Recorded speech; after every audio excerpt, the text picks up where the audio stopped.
Good morning, friends, and thanks for joining me this morning. We are in a series of reflecting on this whole idea of waiting and the work of God, and that God is working in our waiting. I want to say that to you this morning. Hear me.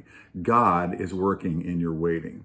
But one of the ways that I think is that there's a profound desire not to wait is and not to be patient with a process is when we are experiencing loss and grief. And what ends up happening is I found that so frequently that when we lose someone, or we lose a job, or miscarriage, or a family member, all of those different things, when we are experiencing deep loss, we go through a period of grief. And if we try to X ourselves out of that grief, and it's kind of a waiting period, and it's not the same for anyone, and it's not the same. The steps seem to be reasonably the same, but they don't always order themselves in a particular way. And grief has this way of, if we don't kind of process it through and walk all the way through the grief, what ends up happening is a part of us dies.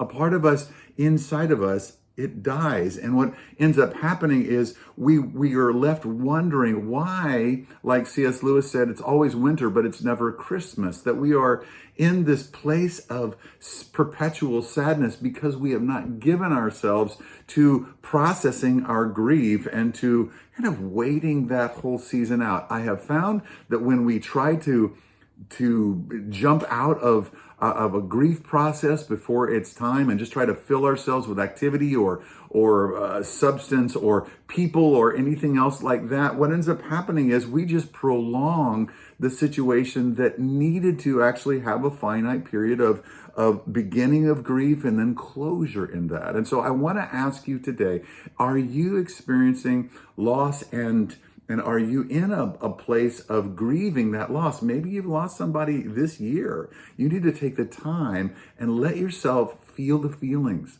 Let yourself embrace the grief. Let yourself embrace the losses so that the losses can, as Pete Scazzero says, expand your capacity, expand your soul. When we greet our losses as friends, then we're able to let them work their work, and God will work with them in us.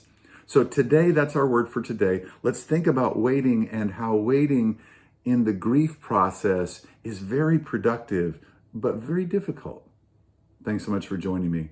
Talk to you tomorrow.